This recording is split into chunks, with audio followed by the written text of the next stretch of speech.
पहली बार चुनाव में गए थे तो यकीन मानिए हम पर मोटरसाइकिल थी।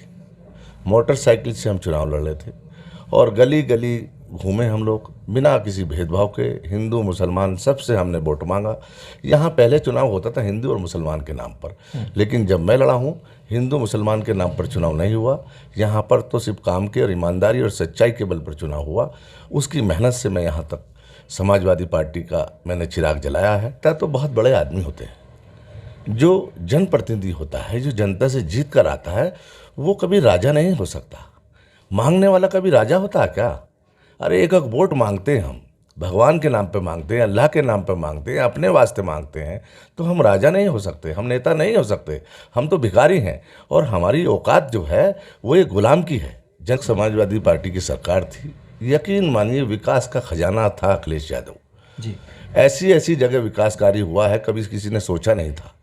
इतने काम किए हैं, अगर मैं गिनाने आ पाऊँगा तो शाम हो जाएगी। उनकी ये राजनीतिक पेशा जो है ये ऐसी लोगों का है जो आम छोटे से छोटा आदमी अपने रहनुमा से, अपने लीडर से डायरेक्ट आके बात कर सके, अपनी परेशानी, अपनी समस्या बता सके। ये उसी से बता सकता है जो बिल्कुल शुद्ध आदमी होगा, नीचे का आदमी होगा, उसी के दुख दर्द समझ सकता होगा। और बड़े आदमी से एक छोटा आदमी कैसे मिल पाएगा? जी। तो इतना फर्क उनमें रहेगा। जो विधायक और सांसद बनते हैं बहुत बड़े लोग बनते हैं। आम आदमी ना तो आम आदमी को छू पाता। माननीय मुलायम सिंह यादव ने, बुनकरों की 2006 से भी पोजीशन ऐसी थी, लेकिन नई जिंदगी देने का काम, बुनकरों को नया जीवन देने का काम 2006 में माननीय मुलायम सिंह यादव ने किया था। तो अब ये फ्लैट रेट पर, फिक्स रेट पर बिजली दी जा रही थी। ये सरकार जब से लगातार हर सरकार दे रही थी, लेकिन जब से भारतीय जनता पार्टी और योगी जी की सरकार आई है, जब से बुनकरों के फ्लैट रेट समाप्त कर दिए गए। भारत जैसे संवैधानिक और धर्मनिरपेक्ष राष्ट्र में यह उम्मीद करना क्या आज के समय में संभव है कि जैसे कि हमारे पहले के नेता रहते थे जो एक खद्दर में पूरी जिंदगी बिता देते थे, या यूं होता था कि लाल बहादुर शास्त्री जैसे प्रधानमंत्री फटे कपड़े में विदेश यात्रा भी कर लेते थे। पर नेताओं में ऐसा क्या आया कि लोग चुनाव जीतने के बाद अपने मकानों, अपने वस्त्रों और अपने आलीशान जिंदगी को जीने के जो उन्माद में जनता का पैसा खा करके बैठ गए। लेकिन नहीं, आज के भी वर्तमान दौर में बहुत सारे ऐसे नेता हैं जो अपनी ज़मीन पर जुड़ करके, और उन्हें पूरा विश्वास होता है कि हमारी जनता हमारे साथ है। वो अगर आलीशान बंगले न दिखाएं, आलीशान गाड़ियां न दिखाएं, तब भी जनता का उनके मन पर विश्वास बना रहता है। आज हम मेरठ में हैं। मेरठ शहर के वर्तमान विधायक जो समाजवादी पार्टी से जुड़े हुए हैं, रफ़ीक अंसारी जी हमारे साथ हैं। किसी नाम के मोहताज नहीं हैं। विधानसभा में जब वो बात करते हैं बुनकरों की, जब वो बात करते हैं किसानों की, जब वो बात करते हैं मजदूरों की, और यही तीन हैं जो किसी भी राष्ट्र, किसी भी देश या किसी भी समाज के कर्णधार होते हैं। इन्हीं के हाथों से निकले काम से हमारे तन पर वस्त्र पड़ते हैं, हमारे मुंह में रोटी जाती है। रफ़ीक जी हमारे साथ हैं। आज उनसे हम बातचीत करेंगे, एक व्यवहारिक बातचीत करेंगे। वैसे तो विधायक हैं, लोगों के दिलों पर आप राज करते हैं, लेकिन ऐसा क्या कारण है इतनी सादगी से आप रहते हैं और चुनाव हर साल आप जीतते हैं? देखिए, ये राजनीतिक पेशा जो है ये ऐसी लोगों का है जो आम छोटे से छोटा आदमी अपने रहनुमा से, अपने लीडर से डायरेक्ट आके बात कर सके, अपनी परेशानी, अपनी समस्या बता सके। ये उसी से बता सकता है जो बिल्कुल शुद्ध आदमी होगा, नीचे का आदमी होगा, उसी के दुख दर्द समझ सकता होगा। और बड़े आदमी से एक छोटा आदमी कैसे मिल पाएगा? जी। तो इतना फर्क उनमें रहेगा। जो विधायक और सांसद बनते हैं बहुत बड़े लोग बनते हैं। आम आदमी ना तो आम आदमी को छू पाते हैं, ना आम आदमी उनको छू पाता है। ये पेशा तो ये है कि पूरा जीवन जो है आम जनता के लिए है। ये जीवन हमारे परिवार का, हमारे लिए नहीं है। ये हमारे परिवार के लिए नहीं है, ये ऐश प्रस्ती के लिए नहीं है। ये जीवन है आम जनता के लिए। हम जनता के लिए जीते हैं और जनता के लिए ही काम करते हैं। बहुत सारी मूल चीज़ों पर आप बातचीत उठाते हैं। विधानसभा में आप बुनकरों की बात करते हैं। प्रधानमंत्री नरेंद्र मोदी का जो संसदीय क्षेत्र है, जहां से वो सांसद बनकर प्रधानमंत्री बनते हैं, हर साल कहते हैं हमको गंगा मैया ने बुलाया है, गंगा मैया ने बुलाया है। लेकिन वहाँ के बुनकरों की स्थिति अगर हम देखें तो बहुत बद से बदतर हो गई है। और मेरठ जहाँ से आप जुड़े हैं, वहाँ की बातचीत भी आप लगातार बुनकरों के लिए लड़ाई कर रहे हैं।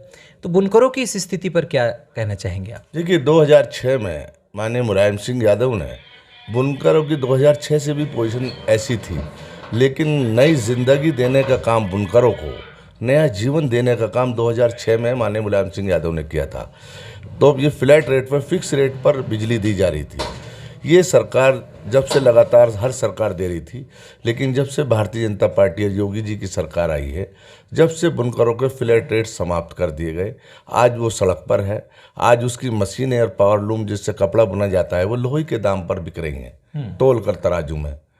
आज बेरोजगार हैं और उससे करोड़ों लोग बेरोजगार होंगे। यकीन मानिए, अगर बुनकर मजबूत होगा तो पूरा उत्तर प्रदेश मजबूत होगा। बुनकर कमज़ोर होगा, उत्तर प्रदेश कमज़ोर होगा, देश कमज़ोर होगा। देश के प्रधानमंत्री बनारस से आते हैं, आजमगढ़ गोरखपुर से माननीय मुख्यमंत्री जी आते हैं, वहाँ भी बड़ी तादाद में बुनकर है। आज बुनकर दर दर भटक रहा है, परेशान है बहुत, बिल जमा नहीं हो रहे हैं, अनाप शनाप लाखों लाखों के बिल दे दिए जा रहे हैं। मकान भी बिक जाएगा उनका, मशीनें बिक जाएंगे, तब भी बिजली का बिल अदा नहीं हो पाएगा। इस सरकार में रहकर बुनकर बहुत परेशान है और जूझ रहा है।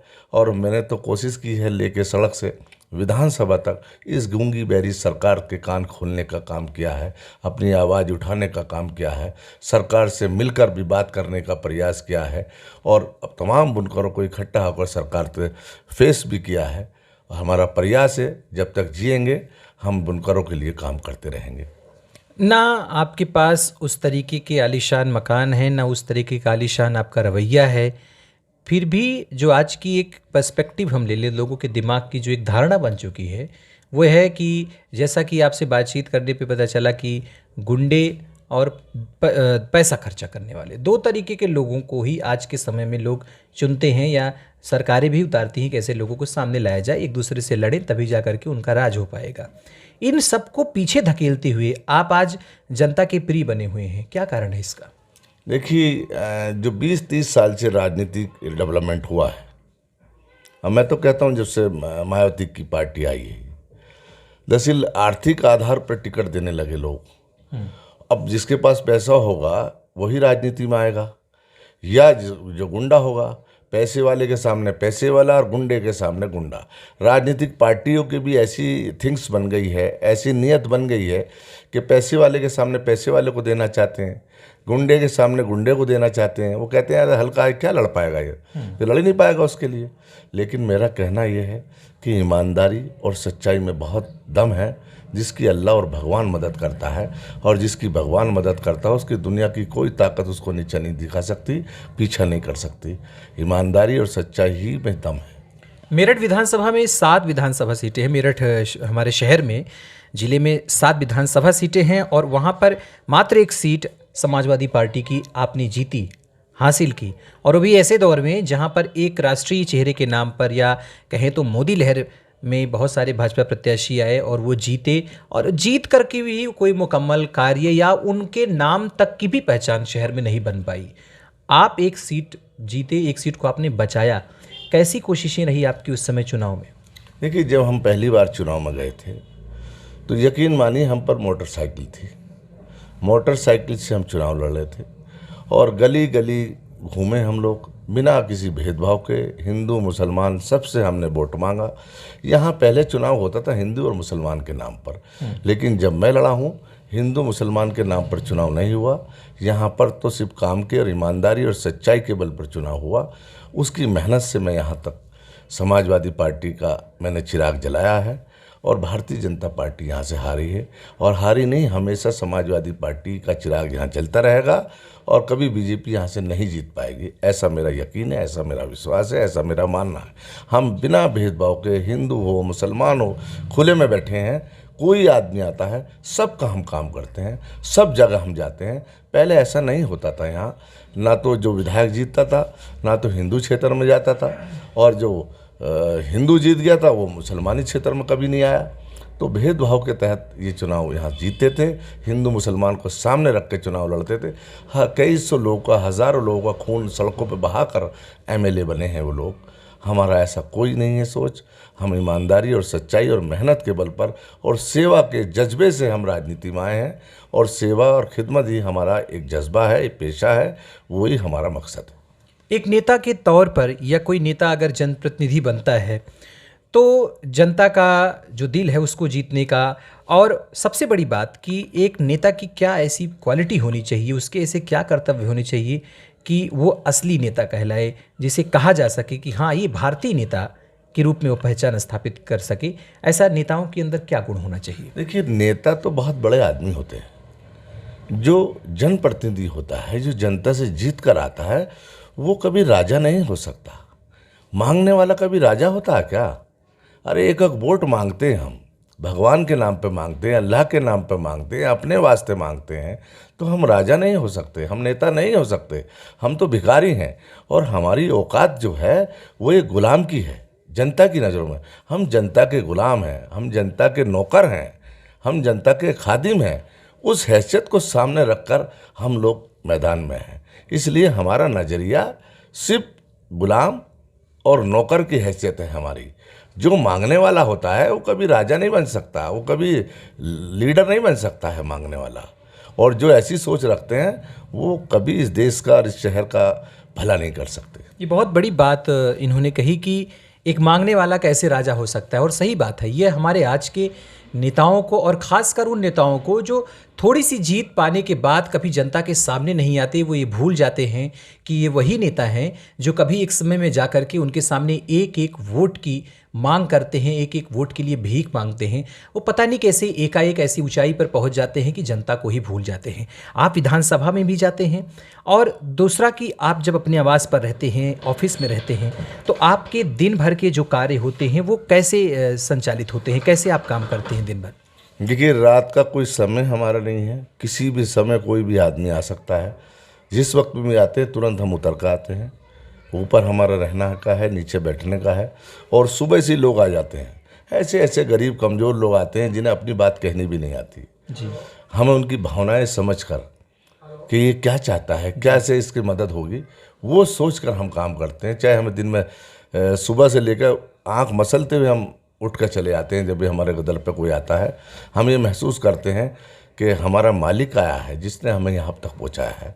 हमारी जिम्मेदारी है उसका काम करना, उसकी बात सुनना, उसकी समस्या को हल करना, ये हमारी जिम्मेदारी है।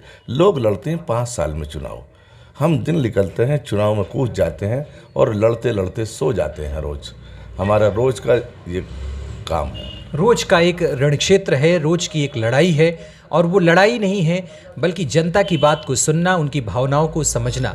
समाजवादी पार्टी आने वाले समय में चुनाव लड़ने जा रही है, और अभी 5 साल का गैप हो गया इस गवर्नमेंट का, भाजपा की सरकार रही। अखिलेश यादव को एक युवा के रूप में लोगों ने तवज्जो दी, एक पहचान दी, और सबसे युवा मुख्यमंत्री के तौर पर वो देखे गए। अभी क्या रणनीति बन रही समाजवादी पार्टी की? आपको क्या लग रहा है कि किन किन मुद्दों पर, किन किन आधारों पर समाजवादी पार्टी के लौटने की संभावना है इस बार? देखिए, जिस वक्त समाजवादी पार्टी की सरकार थी, यकीन मानिए विकास का खजाना था अखिलेश यादव जी। ऐसी ऐसी जगह विकास कार्य हुआ है कभी किसी ने सोचा नहीं था। इतने काम किए हैं, अगर मैं गिनाने आ पाऊँगा तो शाम हो जाएगी, उनके काम नहीं गिन पाऊँगा। इतने काम अखिलेश ने किए हैं, बिना किसी भेदभाव के किए हैं। जैसी ये सरकार है, ये तो टोटल फिरकापरस्त सरकार है। इसका पहले दिन से ये मकसद रहा है, मॉब लिंचिंग ले लो, दंगा फसाद ले लो, एक जाति को निशाना बनाकर उनको कुचलने का काम किया है, उन्हें मरवाने का काम किया है। अच्छा नहीं किया इन्होंने। अरे इन्होंने तो भला करते किसी भी जाति धर्म के लोगों का तो समझ में आती, लेकिन वो नहीं किया। इन्होंने तो एक धर्म के लोगों को निशाना और टारगेट बनाकर कुचलने का काम किया है। हिंदू मुसलमान सब लोग दुखी हैं, कारोबार ख़त्म हो गया, बेरोजगारी तमाम चारों तरफ उमड़ रही है। तो आज अखिलेश यादव को याद कर रहे हैं कि ऐसा मुख्यमंत्री, नौजवान मुख्यमंत्री, जो नई सोच का मुख्यमंत्री हो, ना हिंदू की बात करता है, ना मुसलमान की बात करता है, केवल उत्तर प्रदेश की आवाम की बात करता है, उत्तर प्रदेश को ऊंचाइयों पर ले जाने की बात करता है, विकास की बात करता है। ऐसे हर इंसान की ज़रूरत है। सब लोग परेशान हैं और इंतज़ार कर रहे हैं 2022 का। मेरा पूरा यकीन है बहुमत के साथ सरकार अखिलेश यादव की आएगी, और ये हरा भरा खुशहाल उत्तर प्रदेश की तरफ निश्चित रूप से जाएगा अखिलेश यादव के नेतृत्व में। एक नेता और उस नेता की पहचान, जैसा कि इन्होंने कहा कि एक नेता को हमेशा जनता के सामने, जनता के पास रहकर काम करना चाहिए। अपने आप को कभी ये नहीं सोचना चाहिए कि हम आगे बढ़ चुके हैं। समाजवादी पार्टी ने जो काम किए उसको भी बहुत बखूबी अलग तरीके से बताया और उनके कार्यों को न सिर्फ मीडिया के माध्यम से बल्कि आप बतौर मीडिया के पीछे भी आप अखिलेश यादव के कामों को जान सकते हैं। युवाओं के लिए खासकर वो युवा मुख्यमंत्री ने जो काम किए वो भी आप समझ सकते हैं। वर्तमान हालात में जातिगत आधार पर, धार्मिक आधार पर और एक विशेष समुदाय के वोटों के आधार पर सरकार भरे चली आए, लेकिन इस सरकार का, ऐसी सरकारों का स्थायित्व तो बहुत दिन तक नहीं चल सकता। वो सरकारें जो गाय के नाम पर, वो सरकारें जो गोमूत्र के नाम पर, वो सरकारें जो भावनात्मक तरीके से लोगों को गुमराह करके वोट मांगे, ऐसी सरकारें और ऐसी सत्ता हमारे इतिहास में भी कभी टिक नहीं पाई है। आज हमारे साथ थे मेरठ शहर के विधायक रफ़ीक अंसारी जी, जिनसे हमने व्यवहारिक रूप से बातचीत की और इस बातचीत के दौरान बहुत सारी ऐसी बातें, एक नेता की प्रॉपर्टी, एक नेता की गुण, एक नेता की क्वालिटी कैसी होनी चाहिए और उसे अपनी जनता के बीच में कैसे रहना चाहिए, इन सब मुद्दों पर हमने व्यक्ति विशेष कार्यक्रम के अंतर्गत बातचीत की। आगे हमारे प्रेस वार्ता कार्यक्रम से आप जुड़े रहिए। व्यक्ति विशेष कार्यक्रम में हम आपसे फिर किसी से मुलाकात करवाएंगे। तब तक के लिए धन्यवाद।